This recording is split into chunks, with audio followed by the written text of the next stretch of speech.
무더위가 가시기 때문에 참 좋은 것 같은데 또 한절기 건강 또 조심해야 될 것 같습니다. 우리 하나님 앞에 9월 둘째 주 예배로 모였습니다. 우리 먼저 하나님 앞에 찬양하도록 하겠습니다. 우리 기도하고 찬양합니다. 하나님 은혜를 감사합니다. 지난 한 주 동안에도 우리의 삶의 현장에서 우리를 지켜주셔서 하나님 감사합니다. 오늘도 구별된 날 주일로 허락하시고 구별된 하나님 백성들 오늘 이렇게 주님 앞에 나와 예배드리게 해주셔서 하나님 감사합니다. 하나님 앞에 찬양으로 우리가 나아가기를 원합니다. 어지러운 우리의 마음, 또 강팍한 우리의 마음, 혼란한 우리의 마음들 정리하여 주시고 오직 하나님을 고백하는 또 기도하며 찬양하는 이 시간 되도록 역사하여 주시옵소서. 예수님 이름으로 감사하며 기도했습니다. 아멘. 하나님 앞에 우리 감사를 고백합니다.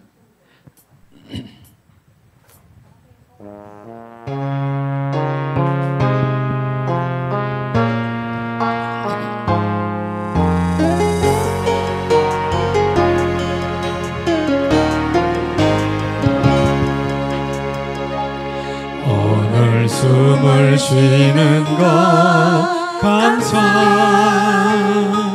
나를 구원하신 것 감사, 내 뜻대로 안 돼도 주가 인도하신 것 모든 것 감사, 내게 주신 모든 것 감사, 때론 가져가심도 감사, 내게 고난 주셔서 주 뜻 알게 하신 것 모든 것 감사, 주님 감사해요, 주님 감사해요, 내가 여기까지 온 것도 은혜입니다.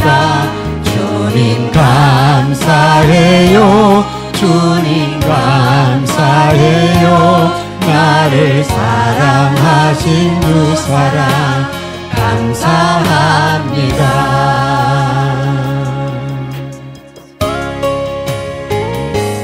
항상 주 안에 있음 감사,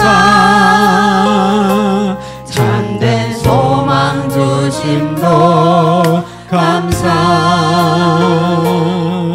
나 같은 사람도 자녀 삼아 주신 것 모든 것 감사해요,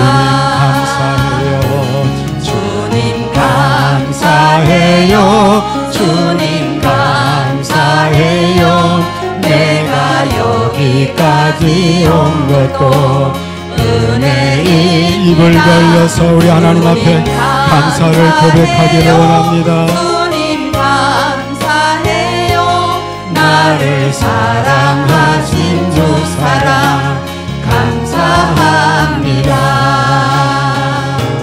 주님 감사해요, 주님 감사해요, 내가 여기까지 온 것도 은혜입니다.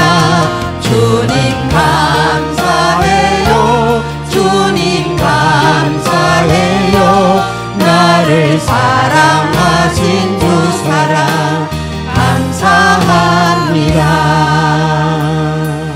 나를 사랑하신 주 사랑 감사합니다.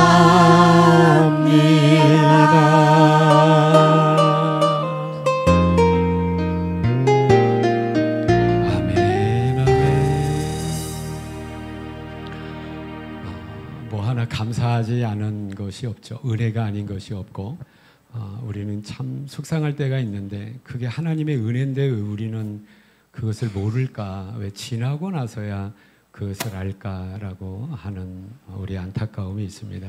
모든 것이 하나님의 은혜 가운데 우리가 지금 지나고 있다라는 것 잊지 않으시고 하나님 앞에 감사를 고백하고 그 감사의 마음에 하나님 앞에 예배하는 동기가 되어서 하나님 앞에 온전히 예배로 나아가는 우리 성도님들 다 되시기를 축복합니다. 가사를 생각하면서 다시 한번 이 고백이 나의 고백이 됐으면 좋겠습니다. 다시 한번 우리 고백합니다.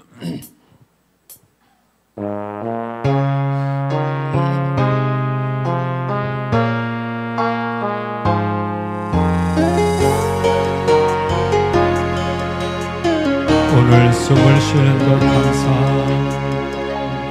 오늘 숨을 쉬는 것 감사. 나를 구원하신 것 감사.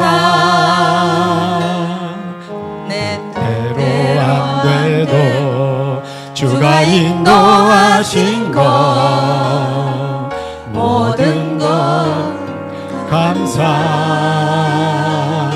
내게 주신 모든 것 감사. 때론 가져가신 것 감사. 내게 고난 주셔서 주 뜻 알게 하신 것 모든 것 감사. 주님 감사해요. 주님 감사해요. 내가 여기까지 온 것도 은혜입니다. 주님 감사해요. 주님 감사해요. 나를 사랑하신 주 사랑 감사합니다.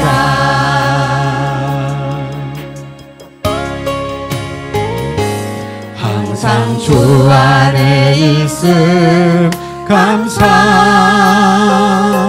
참된 소망 주신 것 감사. 나 같은 사람도 자녀 삼아 주신 것 모든 것 감사. 주님 감사해요. 주님 감사해요. 내가 여기까지 온 것도 은혜입니다. 주님 감사합니다. 주님 감사해요. 나의 일생을 하나님 감사합니다. 주님 감사해요. 나를 사랑하신 주 사랑 감사합니다. 주님 감사해요. 주님 감사해요. 내가 여기까지 온 것도 은혜입니다. 주님 감사해요. 주님 감사해요. 나를 사랑하신 주 사랑 감사합니다. 나를 사랑하신 주 사랑 감사합니다.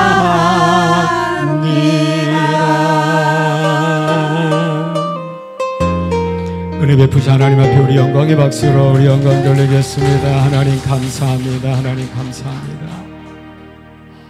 아멘. 아멘.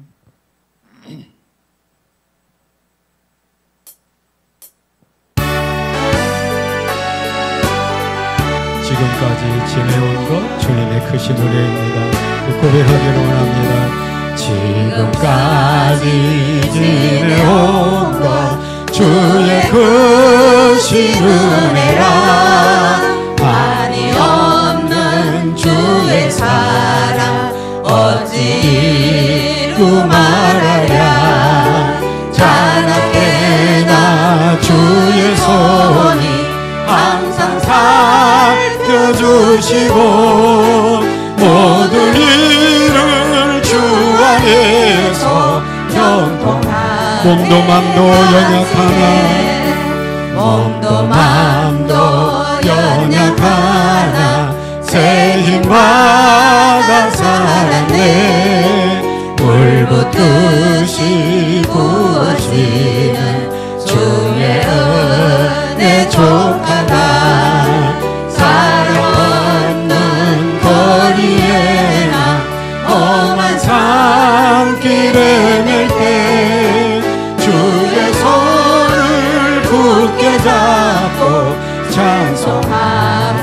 주님 다시 배울 날이 주님 다시 배울 날이 날로 날로 무거운 짐 주께 맡겨 무거운 짐 주께 맡겨 벗을 날도 멀잖네.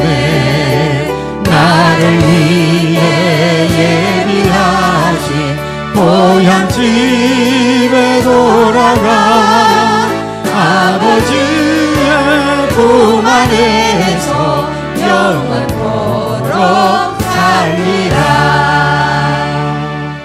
아멘 아멘.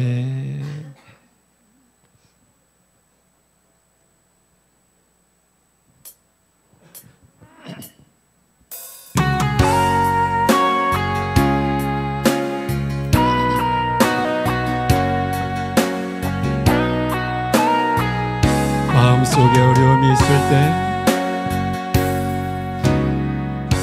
마음속에 어려움이 있을 때 마음속에 어려움이 있을 때 마음속에 어려움이 있을 때 주님 내게 먼저 내 마음을 만지고 주님 앞에 나올 수 없을 때 주님 앞에 나올 수 없을 때 주님 앞에 나올 수 없을 때 주님 날 먼저 안으시네. 그럼에도 불구하고 날 사랑하시는 내 하나님의 사랑은 나의 모든 걸 덮고 그럼에도 불구하고 날 안아주시는 내 하나님을 부를 때 아버지라 부르죠. 마음속에 어려움이 있을 때 입을 벌려서 우리 찬송하기 원합니다. 우리 고백합시다. 마음속에 어려움이 있을 때 마음속에 어려움이 있을 때 주님 내게 먼저 오사 내 마음을 만지고 주님 앞에 나올 수 없을 때 주님 앞에 나올 수 없을 때 주님 앞에 나올 수 없을 때 주님 날 먼저 안으시네. 그럼에도 불구하고 날 사랑하시는 내 하나님의 사랑은 나의 모든 걸 덮고 그럼에도 불구하고 날 안아주시는 내 하나님을 부를 때 아버지라 부르죠. 그럼에도 불구하고 날 사랑하시는 내 하나님의 사랑은 나의 모든 걸 덮고 그럼에도 불구하고 날 안아주시는 내 하나님을 부를 때 아버지라 부르죠.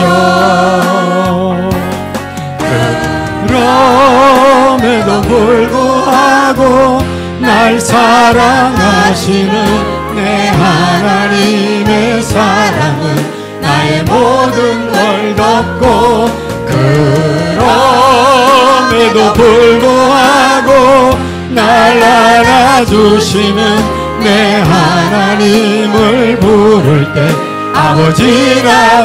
그럼에도 불구하고 날 사랑하시는 내 하나님의 사랑은 나의 모든 걸 덮고 그럼에도 불구하고 날 안아주시는 내 하나님을 부를 때 아버지라 부르죠. 내 하나님을 부를 때 아버지라 부를 한 번 더 내 하나님을 부를 때 아버지라 부르죠.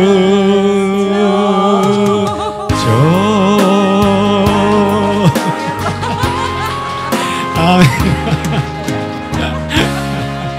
네. 아멘, 아멘. 빨리 고백하고 싶어서 아버지 하느라고 조금 서둘렀습니다. 네.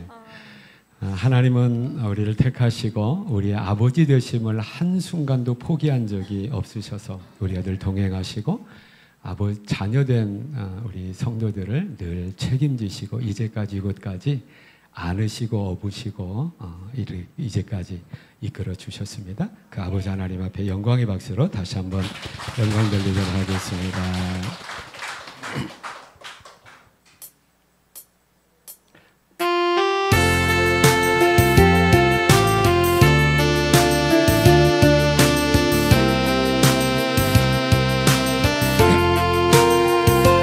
나를 사랑하시는 주님 나의 곁에 항상 계셔 나의 맘과 모든 생각 지키시고 인도하네 나의 슬픔 위로하고 나의 멍에 함께 메어주시는 사랑의 주 예수님은 영원하신 나의 목자 그의 품에 안기어서 영원토록 나 살으리 나를 축복하시는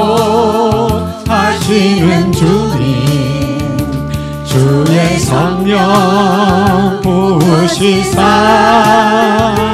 나의 말과 모든 행실 주를 위해 이끄시네 세상 이길 힘주시고 전성 향해 날 인도해 주시는 능력의 주 예수님은 영원하신 나의 소망 그의 나라 가기까지 주를 위해 나 살으리 한 번 더 고백합니다. 나를 사랑하시는 주님 주의 말씀 내게 주사 나의 발과 모든 길을 비추시고 인도하네 푸른 초장 물가으로 나를 항상 인도하여 주시는 사랑의 주 예수님은 영원하신 나의 목자 그의 사랑 영원토록 감사하며 난 살으리.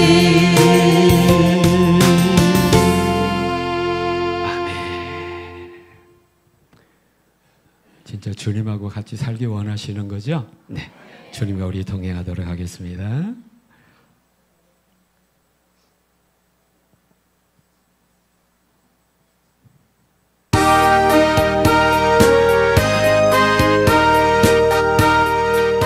주와 같이 길 가는 것 주와 같이 길 가는 것 즐거움이라니 박수하며 찬송합니다. 주님 걸어가신 발자취를 한 걸음씩 한 걸음 한 걸음 주 예수와 날마다 날마다 날마다 우리 걸어 어린아이 같은 우리 어린아이 같은 우리 미련하고 약한 주의 손에 이끌리어 생명길로 가게 한 걸음 한 걸음 한 걸음 주 예수와 날마다 날마다 날마다 우리 걸어가리 꽃이 피는 들판이나 험한 골짜기라도 주가 인도하는 대로 주와 같이 한 걸음씩 한 걸음 한 걸음 주 예수와 날마다 날마다 날마다 우리 걸어 예선지자 에녹같이 예선지자 에녹같이 우리들도 천국에 들려 올라갈 때까지 주와 같이 가게 한 걸음 한 걸음 한 걸음 주 예수와 날마다 날마다 날마다 우리 걸어가리. 아멘 아멘. 우리 율동 율동에 있을 때 하나님을 찬양하면서 우리에게 엄청난 유익이 있습니다. 절대 치매 걸리지 않고 소화불량 때문에 절대로 고생하는 일 없습니다. 네, 율동하실 분들 앞으로 나오셔서 아니면 제자리 쓰셔서 우리 하나님 앞에 율동하도록 하겠습니다.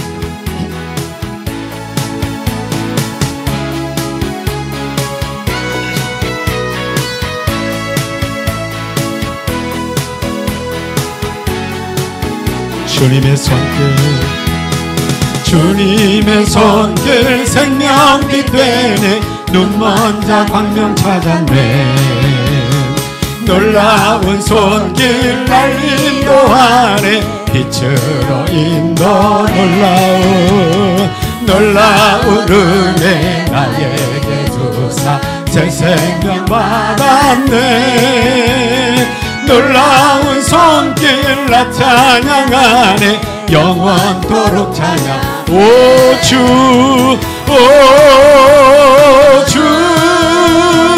그 놀라운 주 손길 오 주 은혜로운 주 손 놀라운 은혜 나에게 주사 새 생명 받 놀라운 손길 나 찬양하네 영원토록 찬양 주님의 말씀 능력이 되네 믿는 자 치료를 선포합니다. 아멘 아멘 놀라운 말씀 날 치료하네 빛으로 인도 놀라운 은혜 나에게 주사 새 생명 받아 놀라운 손길 나 찬양하네 영원토록 찬양 오 주님 오 주 그 놀라운 주 말씀 오 주 은혜로운 주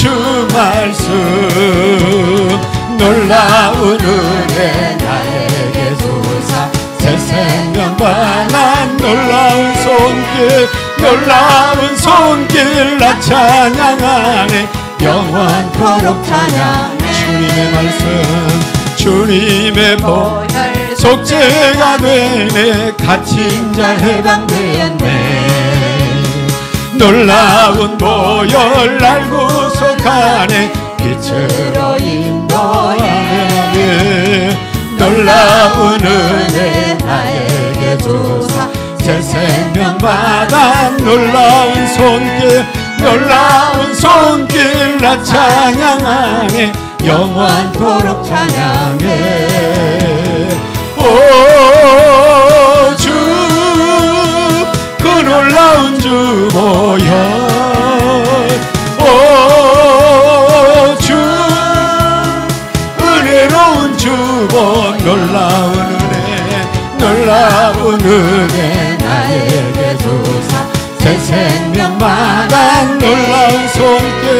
놀라운 손길 나 찬양하네 영원토록 찬양해 하나님 앞에 영광의 박수로 드리겠습니다. 아멘 아멘. 네. 찬양만 하다 오늘 예배 그냥 다 끝내도 좋을 것 같아요. 우리 남성들 큰일 났습니다. 우리 남성들 율동 안에서 치매 다 걸릴 것 같아요. 어떻게 우리 남성들 우리 앞으로 나오셔서 우리 남성들 할 수 있는 게 뭐죠? 사람을 보며 네. 우리 박수로 우리 남성들 앞으로 나오셔서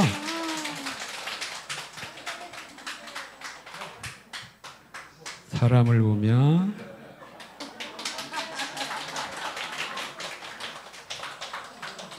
또 남성들이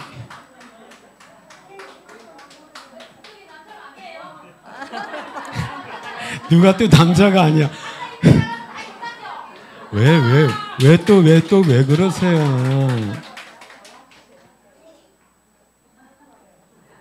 네. 네. 네. 잘해서 일어나셔서 하도 되고요. 네. 우리 남성들이 나올 때는 대단한 용기가 필요합니다. 한번 격려의 박수로 격려해 주시기 바라겠습니다.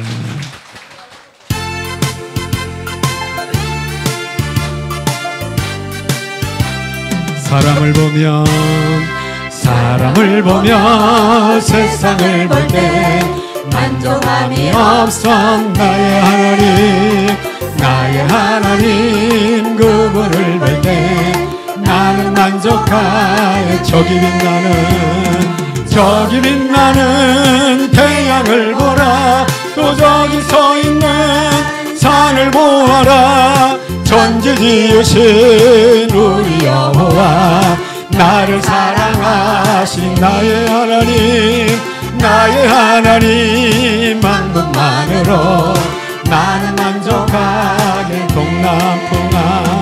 동남풍아 불어라 서북풍아 불어라 가시밭에 백합화 예수 향기 날리니 할렐루야 아멘 가시밭에 백합화 예수 향기 날리니 할렐루야 사람을 보며 세상을 볼 때 만족함이 없어 나의 하나님 그분을 볼 때 나는 만족하여 저기 빛나는 태양을 보라 또 저기 서 있는 산을 보아라 전지 지으신 우리 여호와 나를 사랑하신 나의 하나님 한 분만으로 나는 만족하게 동남풍아 불어라 서북풍아 불어라 가시밭에 백합화 예수 향기 날리니 할렐루야 가시밭에 백합화 예수 향기 날리니 할렐루야 우리 한 번 더 봅니다. 동남풍아 불어라 서북풍아 불어라 가시밭에 백합화 예수 향기 날리니 할렐루야 아멘 가시밭에 백합화 예수 향기 날리니 할렐루야 할렐루야 할렐루야 할렐루야 할렐루야 아멘 아멘 아멘 아멘. 우리 한 절씩 교독하도록 하겠습니다.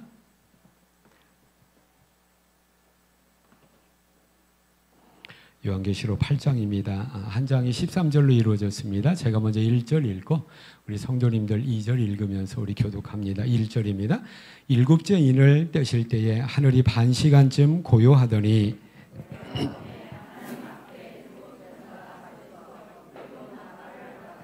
또 다른 천사가 와서 제단 곁에 서서 금향로를 가지고 많은 향을 받았으니 이는 모든 성도의 기도와 합하여 보좌 앞 금제단에 드리고자 함이라.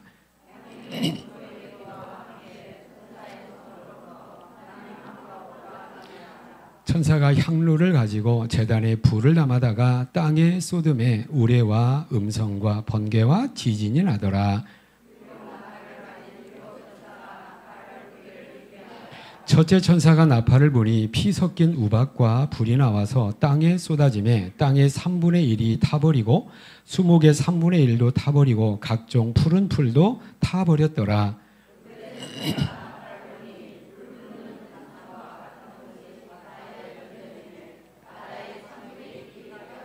바다 가운데 생명 가진 피조물들의 3분의 1이 죽고 배들의 3분의 1이 깨지더라.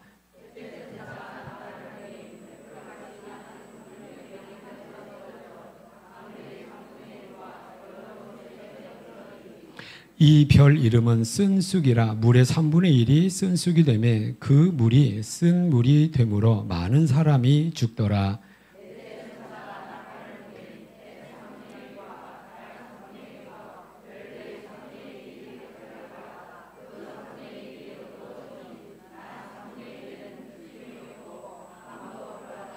같이 읽겠습니다. 내가 또 보고 들으니 공중에 날아가는 독수리가 큰 소리로 이르되 땅에 사는 자들에게 화가 있으리니 이는 새 천사들이 불어야 할 나팔 소리가 남아 있음이로다 하더라. 아멘.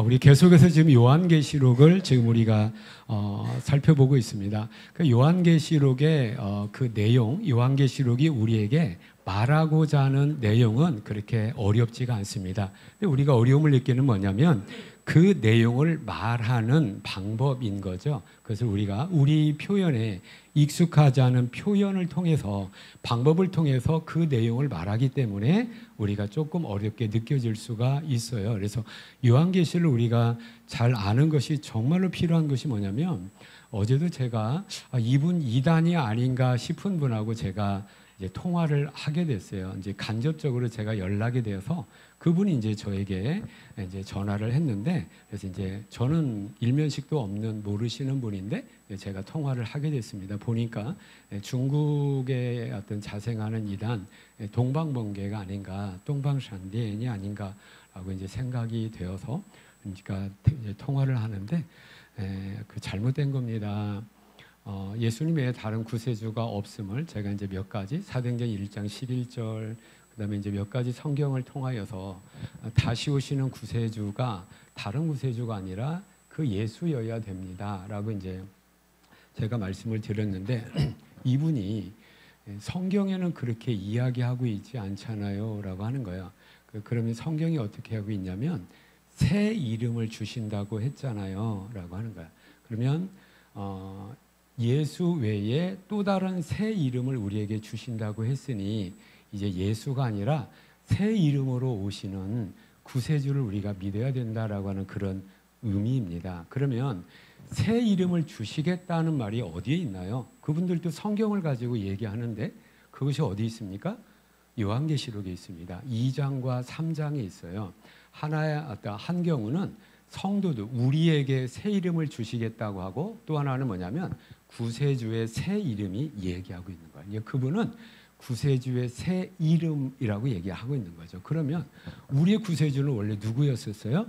예수였는데 새 이름, 예수가 아닌 다른 분이 구세주로 오셔야 되는데 그 구세주가 지금 왔다.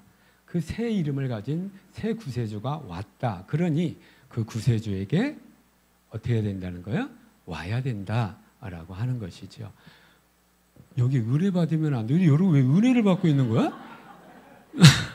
여기 지금 설득이 되고 있어요. 이거 큰일 났네. 이것은 뭐예요? 틀린 거죠. 다르게 이해하는 거예요. 그래서 그게 아닌 것을 설명을 좀 해드리려고 하는데 이분이 전화를 끊어 더 이상 대화를 이어가지 않는 거예요. 저 바쁩니다. 전화가 들어왔어요. 다음에 전화할게요라고 이제 끊어버리시더라고요. 여러분, 그래서 여러분 우리가 요한계시를 잘 알아야 될 게 뭐냐면 모든 우리의 믿음을 방해하고 쓰러뜨리고 거짓 믿음, 거짓 구원을 이야기하기 위해서 요즘 현 시대의 공통적인 모든 이단들의 특징은 무엇을 가지고 자기들의 어떤 이단의 내용을 우리에게 설득하냐면 요한계시록을 가지고 설득을 합니다. 그래서 설명을 해드리자면 거기 나와 있는 두 이름은 하나는 뭐냐면 우리 성도들에게 주어지는 새 이름인 거예요. 여러분 근데 또 하나는 뭐냐면 구세주의 새 이름이라는 그 표현도 있단 말이에요. 그런 새로운 구세주냐라고 할 때 그것이 아닙니다. 오직 구세주는 누구인 거예요?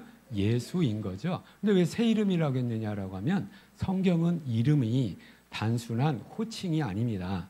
그 이름은 그분의 모든 것을 이야기하는 거예요. 예를 들어서 예수라는 이름은 그 이름이 단순한 호칭이 아니라 예수라는 이름의 뜻이 뭐예요? 자기 백성을 저희 죄에서 구원할 자, 이것이 그러니까 그분이 어떤 분이고 그 사람이 어떤 분이고 그것이 무엇인가를 뭡니까? 이름으로 이렇게 표현하고 있는 거죠. 그래서 하나님의 이름도 성경에 많잖아요. 여호와, 엘로힘, 여호와 이레, 여호와 니시. 이것은 단순한 한 분 하나님 호칭이 하나면 되는데 왜 이렇게 하나님의 이름이 많으냐면 하나님이 이러이러한 분이라는 것을 뭘 통해서? 이름을 통해서 우리에게 설명해 주는 거죠. 그래서 이름은 단순한 호칭이 아니라 그분이 누군가를 얘기하는 거예요. 그래서 우리 성도들에게 새 이름을 주겠다는 것은 뭐냐면 마령 이름 바꿔주겠다는 얘기가 아니라 무엇입니까? 천국에서 이러이러한 복된 어떤 구원의 백성이 되겠다라고 하는 것을 표현하는 거죠. 예수님의 새 이름, 다른 예수, 다른 구세주가 있는 것이 아니라 같은 예수님인데 재림하시는 예수님은 어떤 분이라는 겁니까? 이제 우리를 천국과 지옥으로 심판하시는 분이라는 것을 나타내기 위한 새 이름이라는 표현인 거예요. 그래서 우리가 이렇게 요한계시록을 원래의 의미, 원래의 성경적인 의미대로 우리가 잘 이해하고 있어야 다른 사람들이, 이단들이 우리의 믿음을 흔들고 우리의 믿음을 쓰러뜨리기 위하여서 이렇게 우리에게 이야기하는 것에 우리가 현혹되거나 미혹되지 않을 수가 있다라고 하는 것이죠. 깨닫기를 축복합니다. 그래서 요한계시록을 통해서 우리가 정말로 뭘 알게 되냐면 하나님이 어떠한 분인가를 알게 되는 거고 하나님이 어떤 분인가를 제대로 알게 될 때에 이 세상을 하나님이 창조하셨다는데 이 세상을 지금도 하나님이 다스리고 계시다는데 그러면 이 세상이 지금 어떤 일들이 왜 일어나는가 모든 현상과 모든 사건에 대한 그 의미와 그 목적을 우리가 알게 된다라고 하는 거죠. 더 중요한 것은 뭐냐면 지금 우리가 이 엄연한 현실 속에 던져져서 하루하루를 살아가고 있는데 하나님과 전혀 별개로 뚝 띄어서 살아가는 것이 아니라 하나님의 다스림과 하나님의 목적과 뜻이 펼쳐지는 이 세상에서 하나님의 목적과 뜻을 가지고 내가 이 세상을 살아가는 그래서 하나님을 제대로 알고 성경대로 하나님을 이해할 때 누구를 이해하게 되냐면 나를 알게 됩니다. 그래서 내가 사는 세상이 이런 세상이구나. 또 이런 세상에서 나라는 존재, 나라는 정체성은 이러한 나구나. 그래서 내가 이렇게 살아야 되는구나 라는 것을 알면서 헷갈리지 않는 인생, 보람 있는 인생, 행복한 인생을 비로소 살아갈 수 있다라고 하는 거죠. 깨닫는 저와 여러분 되시기를 축복합니다. 우리가 제대로 된 인생, 우리가 행복한 인생하면 우리는 뭔가 소유를 생각을 해요. 나의 결핍이 해결이 돼서 내가 먼저 무엇보다도 많이 소유해야 될 것을 생각하는데, 성경은 소유를 이야기하지 않고 관계를 이야기합니다. 세상의 물질을 많이 소유한 것이 행복의 조건이 아니라 이 세상을 살아갈 때 그것은 필요한 것들이에요. 더 중요한 것은 뭐냐면, 진짜 중요한 것은 뭐냐면 하나님과의 관계가 어떠느냐라는 것을 성경은 끊임없이 이야기하면서 요한계시록을 통해서도 그 하나님이 어떤 하나님인가를 우리에게 끊임없이 말씀을 하고 있는 거예요. 그래서 우리가 무엇보다도 하나님을 먼저 알아야 된다는 거죠. 근데 우리는 하나님을 알려고 우리는 노력하지 않아요. 그 중요성을 우리가 모른다는 거죠. 그 하나님을 모르니까, 하나님을 도외시하고 이 세상을 바라보니까 세상을 잘못 이해하는 거예요. 세상을 잘못 이해하니까 세상을 살아가고 있는 나라는 존재도 잘못 이해하고 있는 거죠. 여러분, 우리는 착각을 하면 안 돼요. 내가 나 자신을 잘 알고 있다고요? 여러분, 이거 거짓말입니다. 잘 알고 있다는 건 뭐예요? 내가 뭘 좋아하는지 이거 잘 아는 거예요. 내 성깔이 얼마나 고약한 성깔이 있는지 이거 잘 알고 있는 거죠.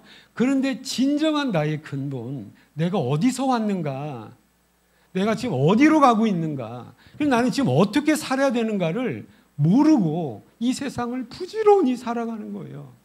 여러분, 부지런히 빨리빨리 살아가는 것보다, 속도보다도 중요한 게 뭐예요? 방향이잖아요.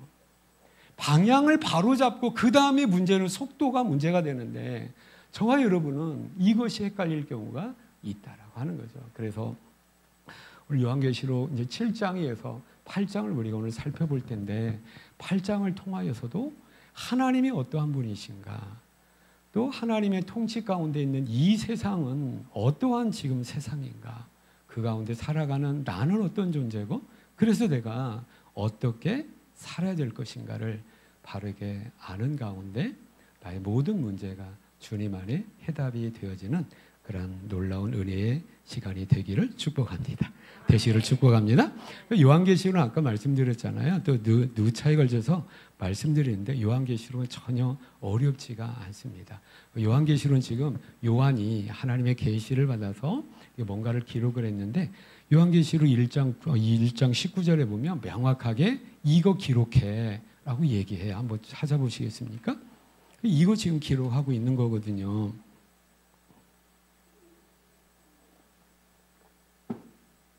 (1장 19절입니다) 읽겠습니다. 그러므로 시작. 그러므로 네가 본 것과 지금 있는 일과 장차 될 일을 기록하라, 이겁니다. 그래서 요한계시록은요 3가지예요. 요한이 본 거 기록한 거예요, 지금 있는 일 기록한 거고요, 장차 될 일 기록한 거예요. 4장 1절 한번 넘어가 보십시오. 4장 1절입니다. 이후에 내가 보니 하늘에 열린 문이 있는데, 내가 들은 바 처음에 내게 말하던 나팔 소리 같은 그 음성이 이르되 이리로 올라오라, 이후에 마땅히 일어날 일들을 내가 내게 보이리라 하시더라. 그러니까 1장 19절에 내가 본 것, 지금 있는 일, 장차 될 일인데, 4장부터는 뭘 지금 보여주고 있는 거예요? 이후에 마땅히 일어날 장차 될 일을 보여주고 기록한 거죠. 그래서 4장 이후의 내용은 뭐냐면 장차 될 일인 거예요. 그러면 3장까지는 뭡니까? 요한이 본 것, 지금 있는 일인 거죠. 1장에 예수님에 대한 어떤 이러한 환상적인 모습이 나와요. 그것은 예수님이 어떤 분인가, 이게 요한이 본 겁니다. 2장, 3장은 뭐죠? 7개 교회가 나오죠. 그건 당시 7개 교회를 얘기하면서 앞으로 있을 모든 교회들을 같이 얘기하는 거예요. 4장부터는 무엇입니까? 앞으로 될 일인 거죠. 지금 우리는 오늘 8장을 좀 살펴보는데, 이 8장도 앞으로 되어질 일의 범위 가운데 포함되어 있다라고 하는 것이죠. 깨닫기를 축복합니다. 그렇다면 요한계시록에서 이야기하는 앞으로 될 일이라고 하는 이 문자적인 의미가 뭐냐면 이거예요. 우리 요한계시록을 어떤 오해하는 것 중에 하나가 뭐냐면, 지금과 상관이 없이 앞으로 일어날 장래의 일을 기록한, 장래의 끝일을 기록한 종말론이라고 생각을 합니다. 여러분, 그 의미가 아닙니다. 앞으로 일어날 일, 장차 되어질 일은 뭐냐면 지금부터 시작해서 앞으로 계속되어질 일이라고 하는 거예요. 그러니까 이것을 성경적인 표현대로 하면 여러분 지금 우리가 2025년에 살고 있잖아요. 이 서기력을 태양력을 사용하고 있는데 이 서기력의 의미가 뭡니까? 예수님이 이 세상에 오신 이후에 2025년째 해가 올해라는 뜻입니다. 그러니까 지금 2025년은 예수님이 몇 년 전에 오셨다는 거예요? 2025년 전에. 이게 어떤 단순한 어떤 이러한 의미가 되는 거죠. 그러니까 앞으로 되어질 일, 장차 될 일은 언제부터 있어질 일이라는 거예요?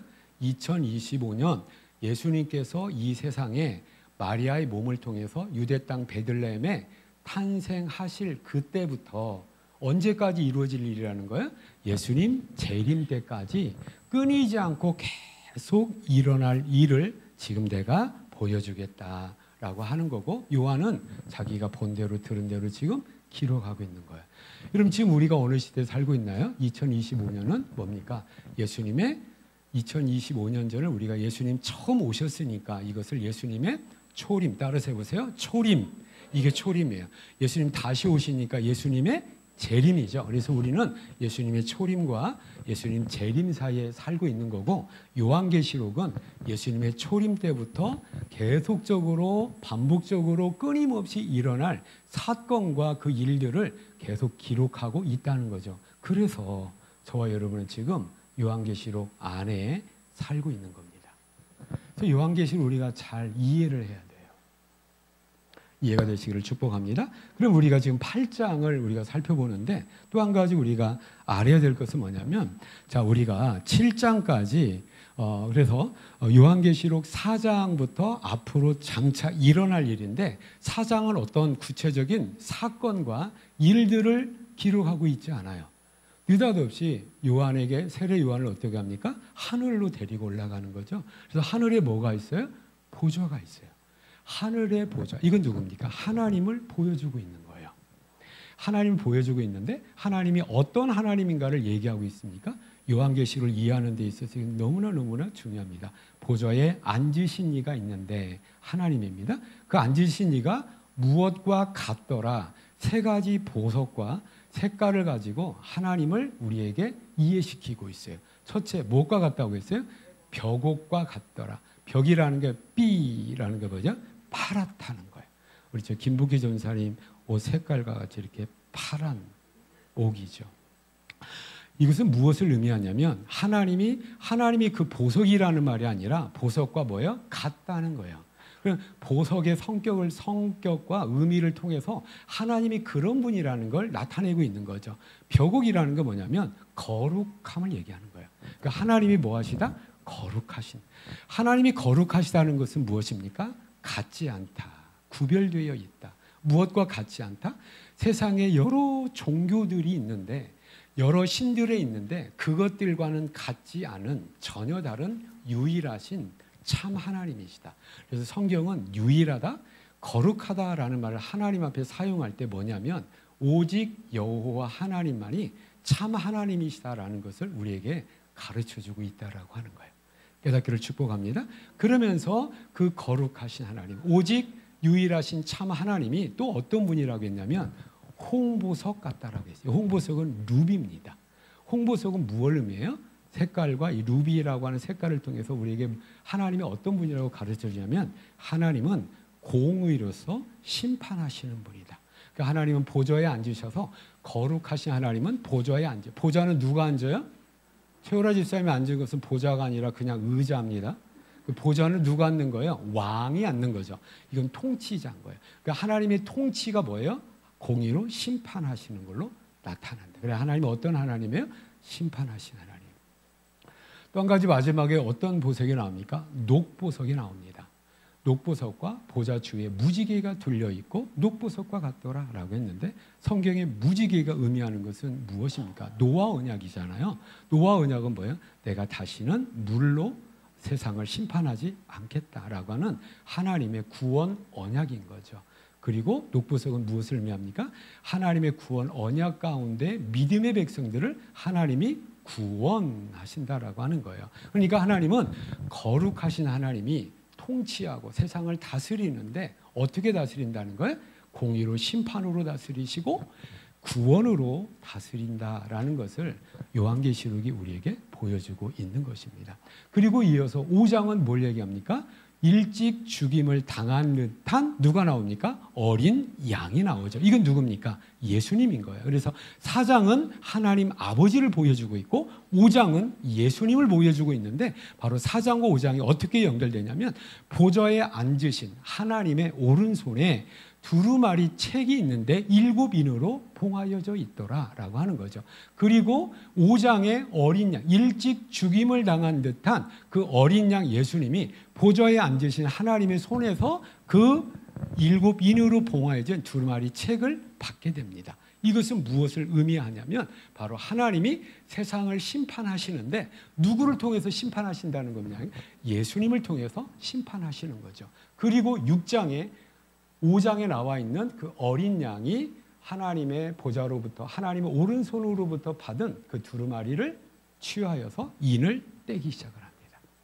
그리고 첫째인, 둘째인, 셋째인을 떼면서 이 세상에 심판이 내려지는 심판의 의미가 담겨진 재앙이 내려지는 것이에요. 그러니까 그리고 쭉 보면서 우리가 인심판 때 7인을 오늘 떼는데 6일까지 뗄 때에 뭡니까? 언제부터 언제까지라고요? 예수님의 초림 때부터 예수님의 재림 때까지의 모든 심판 사건을 거기에 쭉 기록하고 있는 거예요. 그리고 우리는 심판을 대단한 현상과 특이한 현상으로 우리가 생각을 합니다. 그런데 성경은 하나님의 이 세상을 심판하시는 심판의 내용을 전혀 그렇게 얘기하고 있지 않아요.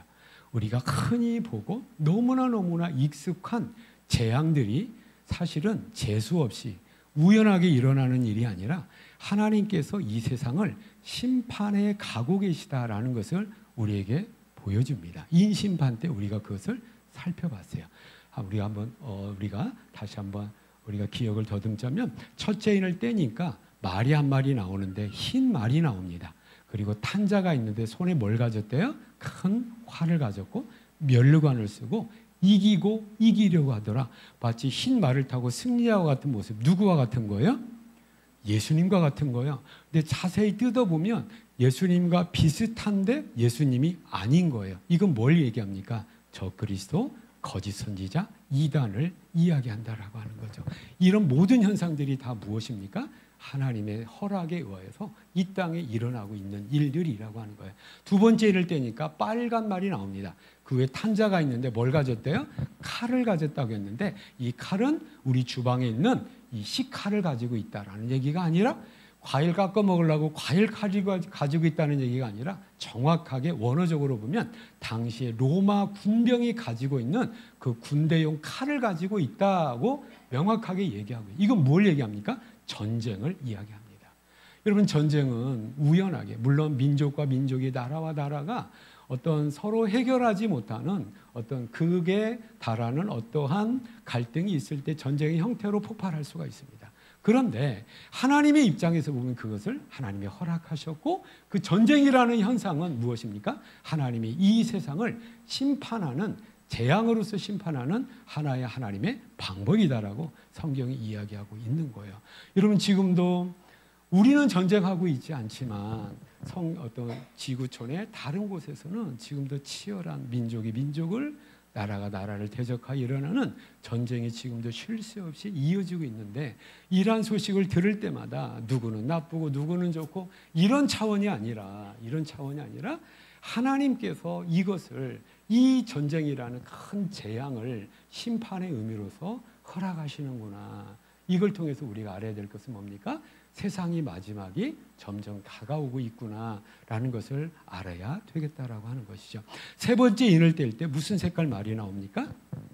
무슨 색깔 말이 나와요? 검은 색깔 말이 나오는데 또 탄자가 있는데 손에 저울을 가졌더라. 이거 한 근에 얼마예요? 계란 한 근에 얼마예요? 쌀 한 근에 얼마예요? 이것은 기근을 이야기하고 있는 겁니다. 먹을 것이 없는 거예요.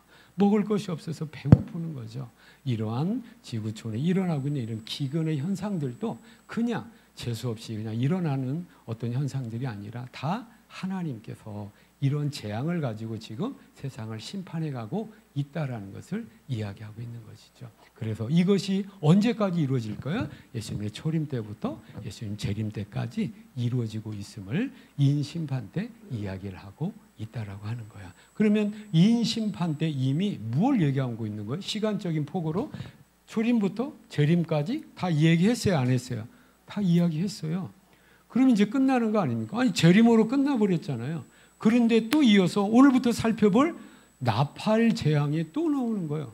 아니, 그럼 나팔 재앙, 아니, 예수님 재림 때 이제 끝나버렸는데, 세상이 끝났는데, 뭐가 또 나오나라 할 때에, 여러분, 나팔 재앙은 다시 돌아갑니다.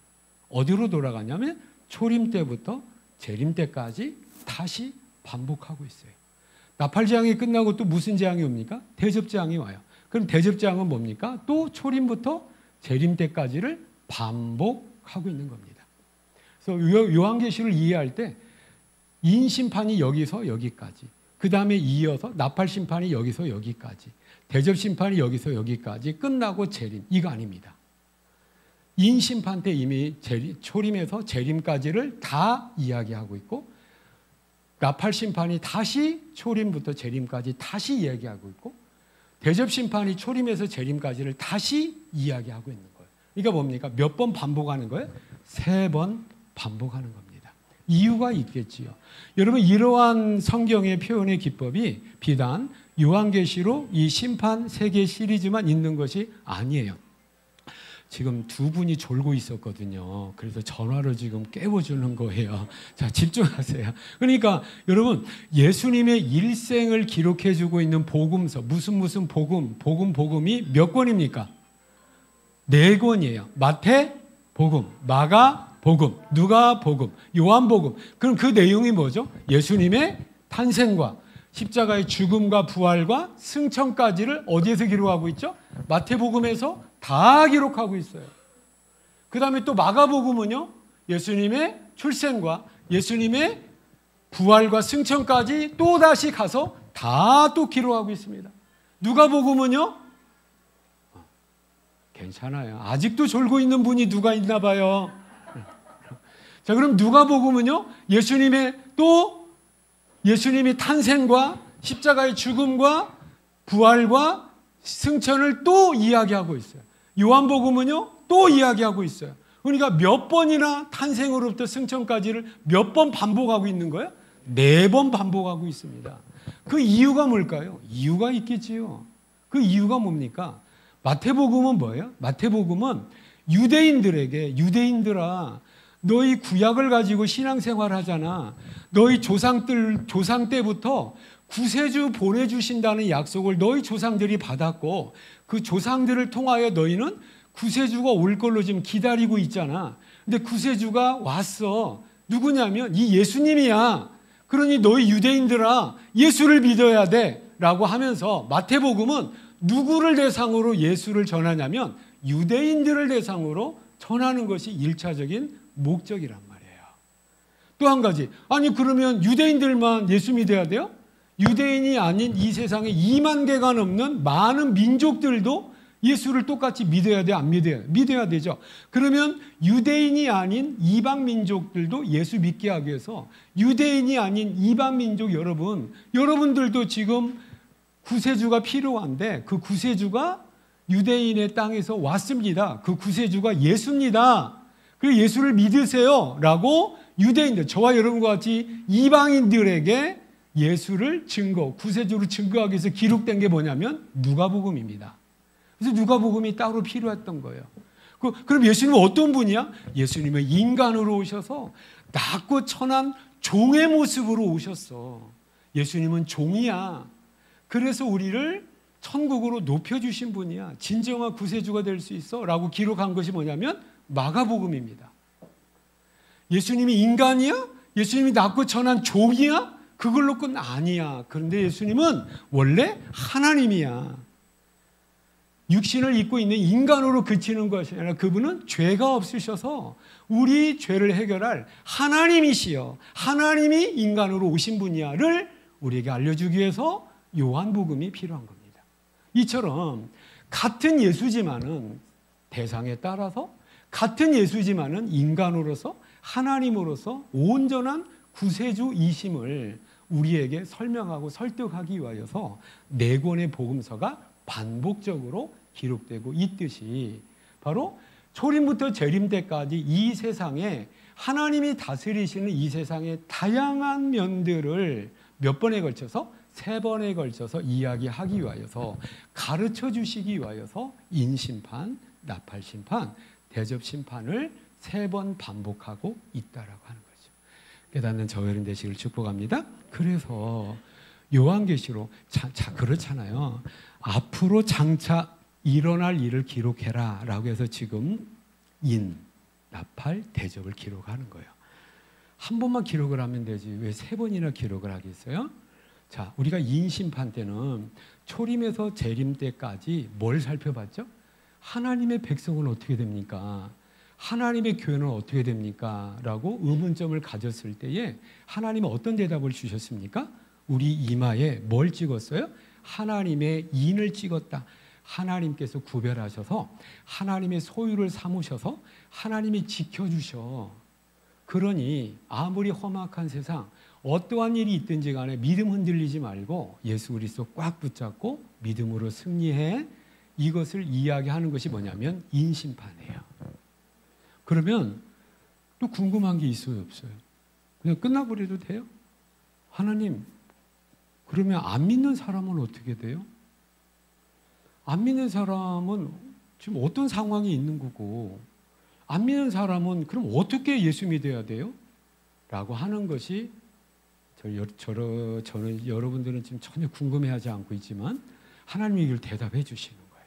그래서 나팔 재앙 때는 초림에서 재림까지 불신자들, 아직도 예수를 모르고 구원받지 못한 사람들은 어떤 상태에 있는가가 그대로 나와 있어요. 또 한 가지, 그들은 그러면 예수를 믿어야 되는데 그들이 복음을 듣고 예수 믿는 방법이 뭐냐가 그대로 나와 있습니다. 그러니까 초림에서 재림까지 각기 다른 면들을 우리에게 보여주고 있다라고 하는 거죠. 깨닫기를 축복합니다. 여기서 우리가 얻어야 될 교훈은 뭡니까? 성경은 뭐 하나 빈틈이 없습니다. 하나님의 말씀은 창조 때부터 세상이 끝날 때까지, 초림에서부터 재림 때까지 모든 일들을 빈틈없이 낱낱이 이미 기록을 하고 있습니다. 이런 것을 저와 여러분이 믿을 때에 나에게, 우리에게 현대에 일어나고 있는 모든 외적인, 내적인 모든 일들의 모든 의미는 어디에 있냐면 이미 다 성경에, 특별히 요한계시록 안에 다 있습니다. 성경에 다 있어요. 그렇기 때문에 우리가 당하는 새로운 일, 물론 내가 경험하지 못한 새로운 일들이 있을 수가 있죠. 제가 수술할 줄을 어떻게 알았겠습니까? 제가 배선수기를 만나서 결혼하고 이렇게 행복한 가정을 꾸릴 줄 어떻게 알았겠나요? 그런데 그 여인 얘기를 하지 맙시다. 그러니까 제가 그 엄청난 무거운 질병 때문에 수술대에 올라가야 되고 지금까지도 제가 관리해야 되는 그 일에 대한 의미가 뭐지? 왜 재수 없이 내가 왜 이러지? 왜 내가 이런 모든 것들의 의미가 어디 있냐면 성경 안에 있다는 거예요. 저와 여러분, 그래서 내가 당하는 일, 우리가 현 세대 우리가 당하는 일, 국가적인 것, 민족적인 것, 전 세계적인 모든 것들에 대한 그 진정한 의미, 출처는 분명히 누구에 의한 겁니까? 하나님에 의한 거라고 성경이 못 받고 있어요. 하나님과 상관없이 우연하게 일어난 일 없습니다. 깨닫기를 축복합니다. 재수 없이 저절로 일어나는 일 없다고 성경은 이야기하고 있는 거예요. 그러면 뭡니까? 하나님, 왜 이런 일이 일어나야 돼요? 이런 일을 허락하신 하나님의 목적과 의도가 뭡니까? 를 물어봐야 되고 성경이 이미 다 기록이 되어 있다라고 하는 것입니다. 그래서 저와 여러분들을 인생을 왜 헷갈리게 살아요? 인생이 왜 우리가 방황을 합니까? 방황한다는 건 뭐죠? 뭔가 방황한다는 것은 그냥 멈춰 있다는 얘기가 아니죠. 여전히 바빠요. 총총망망하죠. 그런데 뭐가 없어요? 일정한 방향성이 없어요. 이리 갔다 저리 갔다 비틀거리는 거예요. 성경에 보면 좌로나 우로나 치우치는 거죠. 왜 그렇습니까? 일정한 기준이 없는 거예요. 제대로 된 방향이 설정이 안 돼 있는 거죠. 그런데 성경은 분명한 기준이 있습니까? 없습니까? 있잖아요. 하나님 말씀이라는 정확한 기준이 있는 거예요.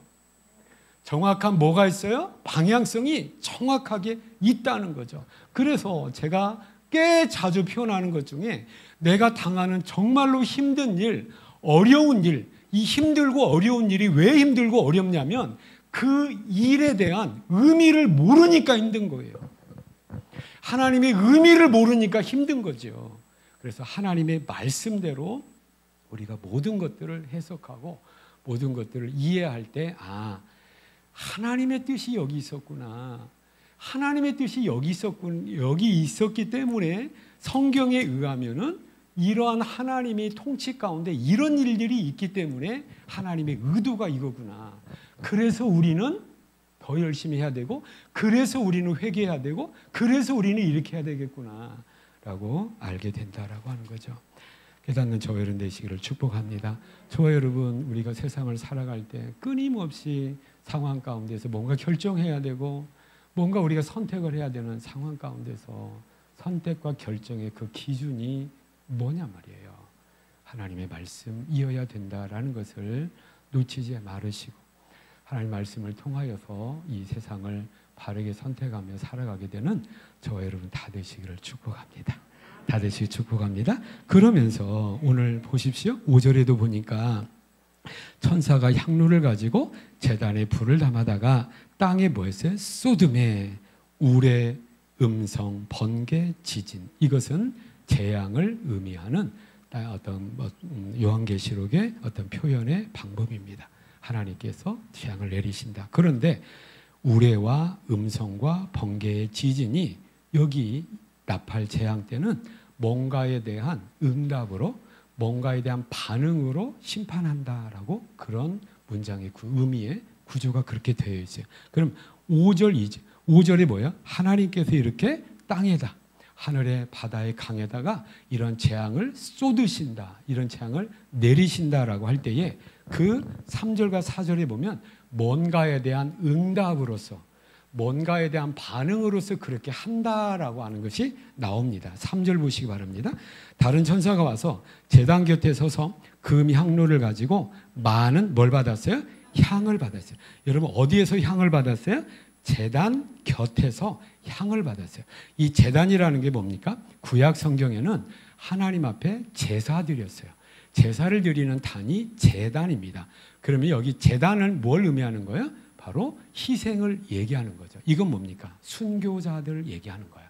여러분 우리가 인재양 때에 6장 9절에 보니까 다섯째 인을 떼실 때에 내가 보니 하나님의 말씀과 그들이 가진 증거로 말미암아 죽임을 당한 영혼들. 왜 그래요? 하나님 말씀 때문에 죽은 사람들이에요. 이게 순교자들이죠. 이들이 하나님 앞에 뭐라고 탄원합니까?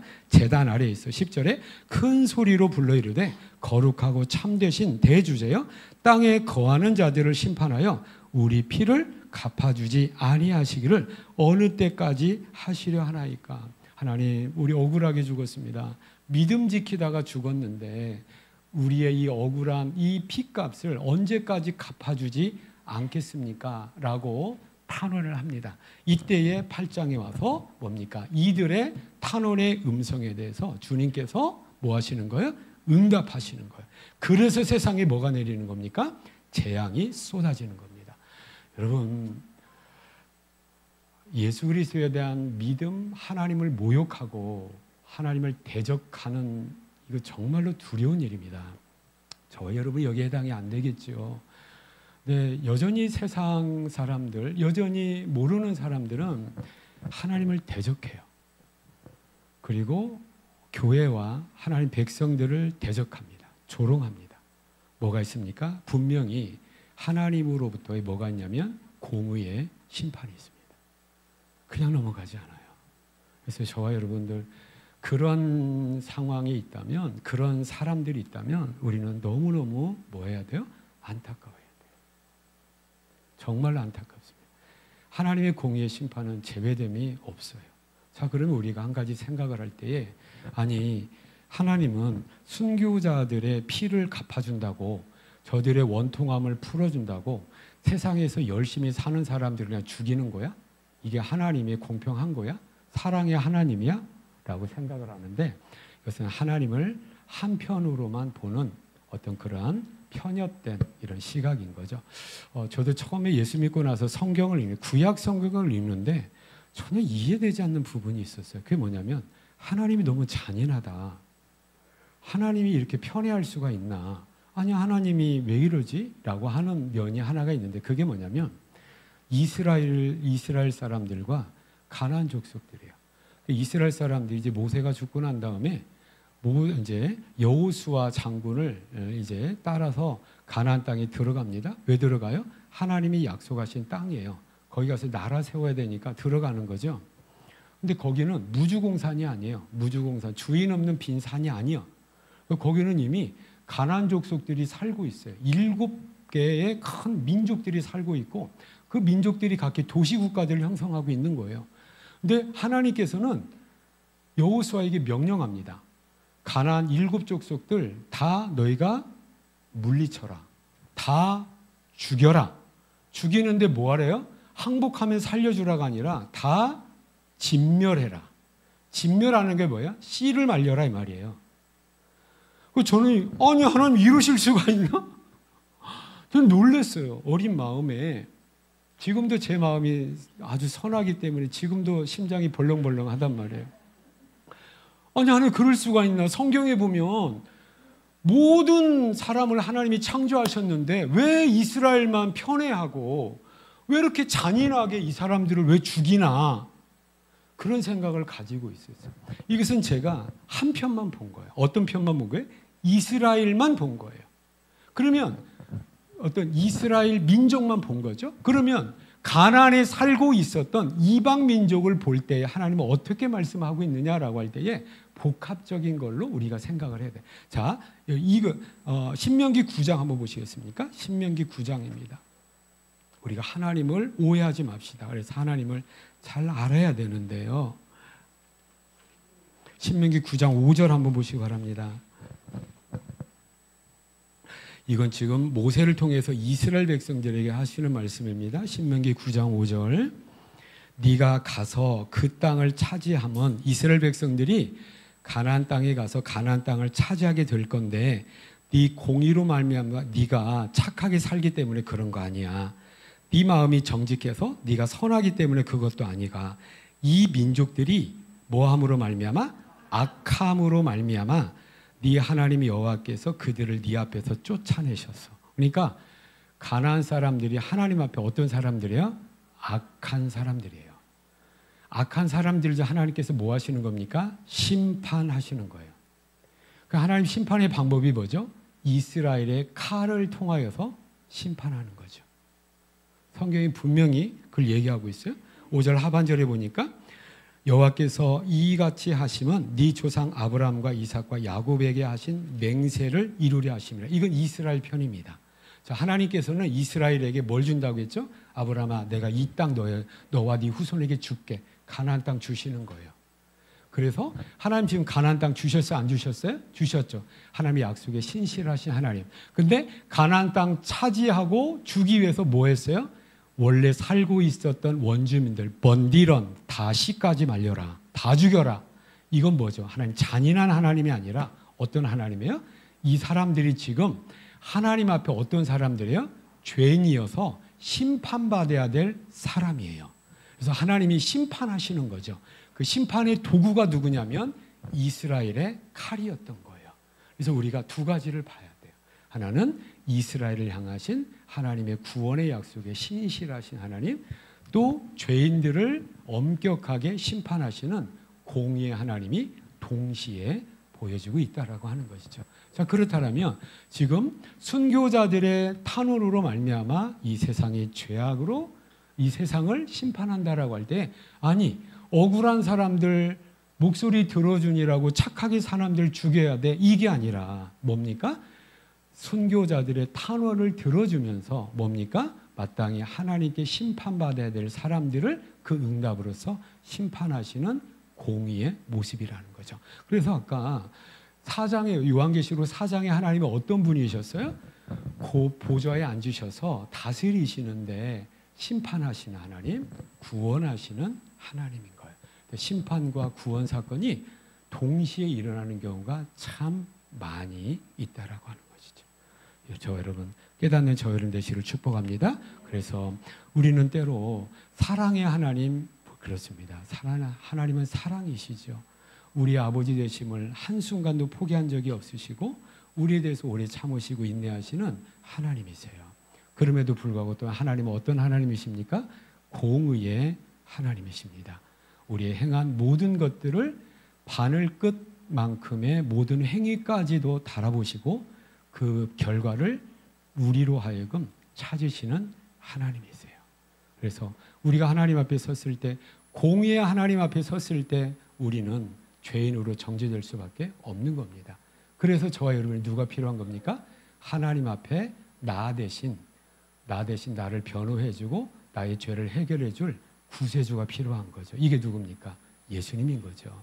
그래서 예수님 외에는 공의로우신 하나님 앞에 저와 여러분은 설 수가 없는 거죠. 이것이 하나님께서 우리에게 주신 예수 그리스도를 믿는 믿음의 도리, 기쁜 소식, 복음이다라고 하는 거예요.